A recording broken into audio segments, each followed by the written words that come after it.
இங்கே வந்து கிருஷ்ணருடைய வேறு விதமான கோலங்கள் வந்து கோலமாக போடப்பட்டிருக்குது. அதில வந்து ஸ்ரீநாத்ஜி, அந்த 7 வயசு கருப்பு குழந்தை, அதுக்கான சிலை அது. அதில அவரோட முகம் மட்டும் போடப்பட்டிருக்கு. இந்த ஸ்ரீநாத் வந்து என்ன பண்ணவர்னா, கோவர்த்தனகிரி மலைய தூக்கி பிடிச்சவரு. அங்க தான் இருந்தது முதல்ல இந்த கோவில். அப்புறம் வேறு சில காரணங்களுக்காக இப்ப ராஜஸ்தான் மேவார் பக்கம் நகர்த்திட்டு வந்துட்டாங்க அவர. அங்க வந்து ஒரு குழந்தைக்கு ஏத்த மாரி பூஜை புனஸ்காரங்கள் நடக்கும். அவருக்கு குளிப்பாட்டுறது, விளையாட்டு காட்டுறது, செல்லமா சாப்பாடு ஊட்டுறது, தூங்க வைக்கிறது, அந்த மாதிரி உற்சவங்கள். அது ஒரு நாளைக்கான வழிபாடு நடக்கும். அவருக்கு சாப்பாடுன்னா சாப்பாடு, ராஜபோக சாப்பாடு. அப்படி ஒரு சாப்பாடு வச்சு படைப்பாங்க. அந்த குட்டி குழந்தைய வந்து அப்படி கொண்டாடுவாங்க அங்க. அந்த கோவில் வந்து ரொம்ப ரொம்ப சிறப்பு. அது மட்டுமல்ல, அங்க வந்து வல்லபாச்சாரியாருடைய பக்தி பரவசத்த நம்ப பார்க்கலாம். இங்க நம்ம ஆழ்வார்கள்னு சொல்ற மாரி, அங்க வந்து அ அவர் மீது பக்தி செலுத்தின பக்திமான்கள் அவர்கள். ரொம்ப சிறப்பான, அழகான கோயில். ரொம்ப அழகு சாமி. குழந்த சாமி. அடுத்தது வந்து ம் விட்டல் பாண்டுரங்கன். அ அந்த சந்திரபாகா நதிக்கரையில மகாராஷ்டிரால பண்டரிபுரத்தில இருக்கக்கூடியவர். புண்டரிகாஷன். செங்கல் மேல் நிற்கும் செங்கல் மான் வண்ணன். அ அவர் வந்து தமிழ்ல வந்து விஷ்ணுவுக்கு விட்டு அப்படின்னு சொல்லுவாங்க. கிருட்டினன் அப்படின்ற மாரி விட்டு.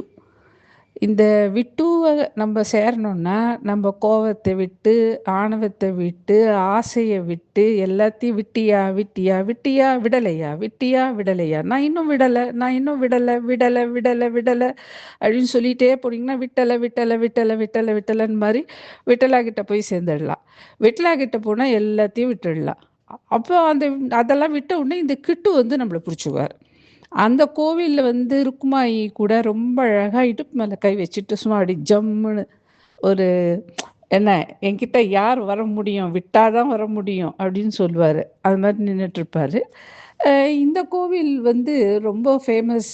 இந்த நாம்தேவ், துக்காராம், தியானேஸ்வர் இவர்களுடைய அபங் பாடல்களுக்கு. இப்போ எங்க பார்த்தாலும் விட்டலா பஜனை தானே நடக்குது. நம்ம ஊர்லயும் நெறைய கோவில்கள் வந்துடுச்சு இவருக்கு.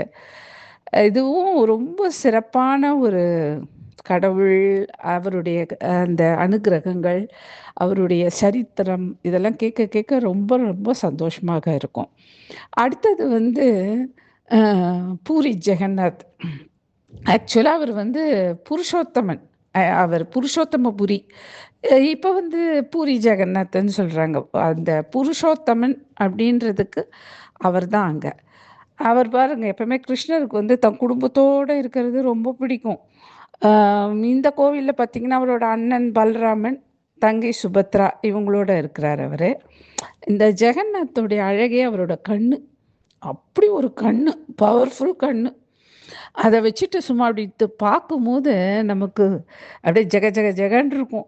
அந்த ஜு அ ஜாஜ்வல்யம், அந்த பிரகாசம், அந்த சக்தி எல்லாம் நமக்குள்ள ஊடுருவி வரும். இன்னொரு விஷயம் என்னன்னா, அந்த சுவாமி வந்து வேப்ப மரத்தால செஞ்சிருக்காங்க. அ வேம்பு கசக்கும். ஆனா, இவர் இனிப்பார். அப்பேற்பட்ட இனிப்பு. இந்த அந்த இனிப்பு கிடையாது. இவரும் வந்து கொஞ்சம் சாப்பாட்டு பிரியர். தினம் தினம் இவருக்கு பலவிதமான சாப்பாடுகள், புது மண்பாண்டங்கள்ல செஞ்சு அவருக்கு படைப்பாங்க. ரொம்ப ரொம்ப ஃபேமஸான கோவில். இங்க வந்து ஜெயதேவர் அஷ்டபதி ரொம்ப ஃபேமஸ். அது அஷ்டபதி இல்லாத பஜனே கிடையாது. அந்த பாடல்களும் மிகச்சிறப்பு. இப்படி இவர் வந்து பல ரூபங்கள்ல, பல இடங்கள்ல, பல சாகசங்கள் குடுத்து, நம்ம எல்லாம் ரட்சிக்கிறதுக்காக காத்துக்கிட்டு நின்னுட்டு இருக்கிறாரு. நம்ம தான் அவர்கிட்ட போறதே கிடையாது. அவர் வா வான்னு கூப்பிட்டுட்டு இருக்காரு. நம்ம போறது கிடையாது. இன்னைக்கு இந்த கோலம் மூலமா பார்த்து ரசிப்போம். நமக்கு என்னைக்கு அனுகிரகம் கிடைக்குதோ அவர நேர்ல போய் சந்திப்போம்.